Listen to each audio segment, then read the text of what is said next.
Hello viewers, তোমরা সবাই কেমন আছো? আশা করছি তোমরা সবাই অনেক ভালো আছো। আজকে আমি তোমাদেরকে ষষ্ঠ শ্রেণী সাহিত্য মেলা এই বইটির বঙ্গ আমার জননী আমার এই কবিতার প্রশ্নোত্তরগুলো সুন্দর করে বুঝিয়ে সমাধান করে দেখাবো। তোমরা ভিডিওটা প্রথম থেকে শেষ পর্যন্ত মন দিয়ে দেখতে থাকো, ঠিক আছে? ভিডিও শুরু করার আগে তোমাদের কাছে একটা ছোট্ট অনুরোধ করবো, যে সমস্ত ভাই বোনেরা এখন আমাদের চ্যানেলকে সাবস্ক্রাইব করোনি তারা প্লিজ চ্যানেলটাকে সাবস্ক্রাইব করে দেবে। আর যারা আগে থেকে সাবস্ক্রাইব করে রেখেছে তাদেরকে আমি অসংখ্য অসংখ্য ধন্যবাদ জানাচ্ছি। এখানে আমরা দ্বিজেন্দ্রলাল রায়ের সম্পর্কে কিছুটা পড়ে নিই, ঠিক আছে? কি বলছে, বাংলা সাহিত্যের নামকরা নাট্যকার হলেও দ্বিজেন্দ্রলাল লালের প্রথম পরিচয় কবি হিসাবে। মাত্র 19 বছর বয়সে প্রকাশিত তার প্রথম কাব্যগ্রন্থ আর্গাগাথা কবি রচিত অন্যান্য উল্লেখযোগ্য কাব্যগ্রন্থগুলি হল আর্গাগাথা দ্বিতীয় ভাগ, মন্ত্র, আষাঢ়ে, আলেখ্য, ত্রিবেণী ইত্যাদি। দ্বিজেন্দ্রলালের কবি প্রতিবার প্রশংসা করেছেন স্বয়ং রবীন্দ্রনাথ। দ্বিজেন্দ্রলাল ছন্দ নিয়ে নানা পরীক্ষা নিরীক্ষা করেছেন। তিনি মানুষের মুখের ভাষাকে ছন্দে প্রয়োগ করেছেন। তিনি অনেক হাসির কবিতা রচনা ইত্যাদি করেছেন। দ্বিজেন্দ্র গীতি হিসেবে পরিচিত তার গানগুলি আজও বাঙালি জীবনের সমাদৃত। কবি দ্বিজেন্দ্রলাল লালের কবিতার মূল সুর ছিল স্বদেশ প্রেম, ঠিক আছে? এবার একের এক প্রশ্ন কি বলছে, দ্বিজেন্দ্রলাল রায় রচিত দুটি কাব্যগ্রন্থের নাম। তাহলে আমাদের উত্তরটা কি লিখবো, কীভাবে সম্পূর্ণ বাক্যে লিখতে হবে? দ্বিজেন্দ্রলাল রায় রচিত দুটি কাব্যগ্রন্থের নাম হলো আলেখ্য, ত্রিবেণী। একে দুয়ের প্রশ্ন, কবি দ্বিজেন্দ্রলালের কবিতার মূল সুর কী ছিল? তার উত্তর আমরা কী লিখব? কবি দ্বিজেন্দ্রলালের মূল সুর ছিল স্বদেশ প্রেম, ঠিক আছে? তারপর দেখো দুয়ে বলছে, নিচের বিশেষ্যগুলিকে বিশেষণে এবং বিশেষণগুলিকে বিশেষে রূপান্তরিত করতে বলছে। এখানে যে সমস্ত শব্দগুলো দেওয়া আছে, যেটা বিশেষ্য দেওয়া আছে সেটা বিশেষণ করতে বলছে, যেটা বিশেষণ দেওয়া আছে সেটাকে বিশেষ্য করতে বলছে। তাহলে কি, মালিন থেকে হবে মালিনতা, মধুর থেকে হবে মধুরতা, আসন থেকে হবে আসীন, দৈন্য থেকে হবে দিন, প্রণত থেকে হবে প্রণতি। তারপর তিনের বলছে, নিচে কতগুলি উপসর্গযুক্ত শব্দ নেওয়া হলো, শব্দগুলি থেকে উপসর্গ আলাদা করে লেখো। তাহলে উপনিবেশ, এখানে উপসর্গ কোনটা? উপ। অশোক এর উপসর্গ হচ্ছে অ। আলোক এর উপসর্গ হচ্ছে আ, মানে প্রথমেই বাক্যের যুক্ত থাকে। প্রণত এর উপসর্গ হচ্ছে প্র, ঠিক আছে? 4 নম্বর থেকে বলছে, নিচের বাক্যগুলিকে উদ্দেশ্য ও বিধেয় অংশে ভাগ করতে বলছে। দেখো, কেন গো মা তোর মালিন বেশ, এখানে উদ্দেশ্য কি? মা, কারণ মাকে উদ্দেশ্য করে বলা হচ্ছে, তাই সেটা হয়ে গেল উদ্দেশ্য। আর উদ্দেশ্য বাদ দিয়ে বাকি যেগুলো থাকবে সেগুলো হচ্ছে বিধেয়, ঠিক আছে? অশোক যাহার কীর্তি ছাইল গান্ধার হতে জলধি শেষ, উদ্দেশ্য হবে অশোক, আর বিধেয় মানে যাহার কীর্তি ছাইল গান্ধার হতে জলধি শেষ। 4-এর 3, একদা যাহার বিজয় সেনানী হেলায় লঙ্কা করিন জয়, উদ্দেশ্য হবে যাহারা বিজয় সেনানী, আর বিধেয় হবে একদা হেলায় লঙ্কা করিল জয়, হলো। তারপর 4-এর প্রশ্ন রয়েছে, ন্যায়ের বিধান দিল রঘুমণি, উদ্দেশ্য হবে রঘুমণি, আর বিধেয় হবে ন্যায়ের বিধান দিল। 4-এর 5, নবীন গরিমা ভাতিবে আবার ললাটে তোর, উদ্দেশ্য হবে তোর, আর বিধেয় হবে নবীন গরিমা ভাতিবে আবার ললাটে, হলো। তারপর 5 নম্বর থেকে বলছে, নিচের বিশেষ্য ও সর্বনাম শব্দগুলিকে নির্দেশ মতো লেখো। উদাহরণ, মা প্লাস নিশ্চিত, এক বচন মায়ের জন্য। তাহলে আমি প্লাস সম্বন্ধপদ প্লাস বহুবচন, তাহলে কী হবে? এটা হবে আমাদের।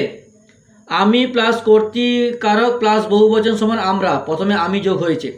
তুই প্লাস সম্বন্ধপদ প্লাস এক বচন হলো তোর। যিনি প্লাস সম্বন্ধপদ প্লাস এক বচন হলো যার, ঠিক আছে?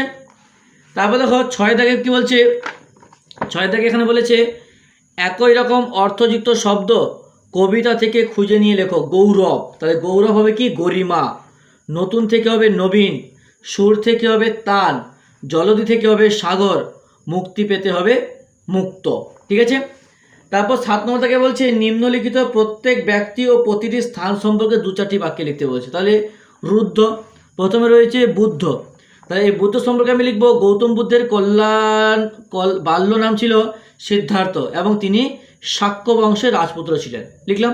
এটা ছাড়া তোমরা অন্য যে কোনো একটা কিছু লিখতে পারো, কোনো সমস্যা নেই। নেপালের লুম্বিনী কাননে খ্রিস্টপূর্ব 623 অব্দে তিনি জন্মগ্রহণ করেছিলেন। তারপর দেখো রঘুমণি সম্পর্কে লিখেছি, এই মনীষী পণ্ডিত আনুমানিক 1477 খ্রিস্টাব্দে বাংলাদেশের নবদ্বীপে অথবা কোনো প্রাণী শ্রীহট্টের পঞ্চখণ্ডে জন্মগ্রহণ করেছিলেন। নিমাই 1886 খ্রিস্টাব্দে পশ্চিমবঙ্গের নদিয়া জেলার নবদ্বীপ বা মায়াপুরে কি জন্মগ্রহণ করেছিলেন, ঠিক আছে? তারপর হবে চণ্ডীদাস, মতান্তরে পশ্চিমবঙ্গের বীরভূম জেলার নানুর গ্রামে কবির চণ্ডীদাসের জন্ম হয়েছিল বলে জনশ্রুতি রয়েছে, ঠিক আছে? তারপর দেখো 8 নম্বর থেকে বলছে, নিচের প্রশ্নগুলির কয়েকটি বাক্য উত্তর লেখো।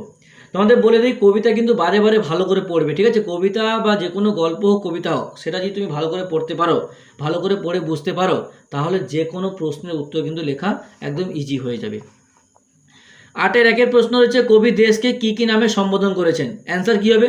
অ্যান্সার লিখবো পূর্ণ বাক্যে, কবি দেশকে বঙ্গ, জননী, ধাত্রী, মা ইত্যাদি নামে সম্বোধন করেছেন। 8-এর 2-এর প্রশ্ন রয়েছে, কেন গোমা তোর মালিন দেশ, মা বলতে কবি কাকে বুঝিয়েছেন, তাকে মা বলা হয়েছে কেন? এখানে দুটো পার্টের প্রশ্ন যে রয়েছে, তাই আমাদেরকে কী করতে হবে, উত্তরটা দুটো পার্টেই লিখে দিতে হবে। 1 নম্বর পার্ট, দ্বিজেন্দ্রলাল রায় রচিত বঙ্গ আমার জননী আমার কবিতায় মা বলতে কবি দেশ মাতাকে বুঝিয়েছেন, ঠিক আছে? জন্মের পর থেকে আমরা এই দেশের মাটি, বাতাস, জল ইত্যাদি পেয়ে আমরা পরপর বড় হই, তাই দেশ মাতাকে মা বলা হয়েছে। কারণ কি, আমরা জন্ম থেকে শুরু করে বড় হওয়া পর্যন্ত প্রত্যেকটা কাজের ক্ষেত্রে আমাদের কিন্তু দেশের অবদান কিন্তু রয়েছে, ঠিক আছে? তাই বলেছে যে জন্ম থেকেই আমরা মাটি, বাতাস, জল ইত্যাদি আমরা কি দেশের থেকেই বড় হয়েছি, তাই তাকে মা বলে সম্বোধন করেছে।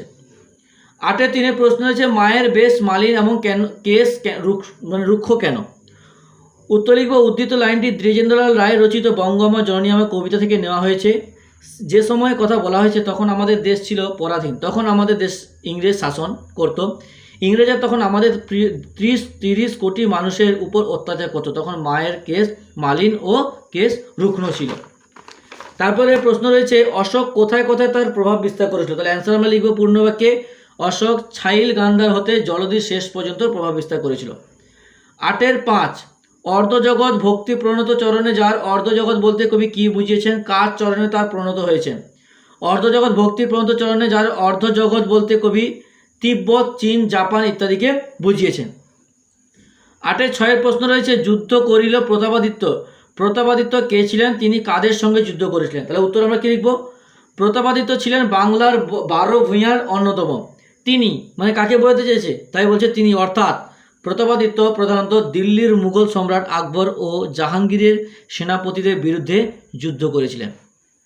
8-এর 7-এর প্রশ্ন রয়েছে, ধন্য আমার আমরা বলতে কাদের বোঝানো হয়েছে, আমরা কখন নিজেদের ধন্য বলে মনে করতে পারি? তো উত্তর আমরা কি লিখব, উদ্ধৃত লাইনটি আমরা বলতে সমস্ত ভারতবর্ষের মানুষকে বোঝানো হয়েছে।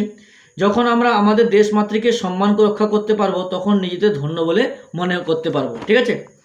8-এর প্রশ্ন রয়েছে, নবীন গরিমা কিভাবে ললাটে ফুটে উঠবে?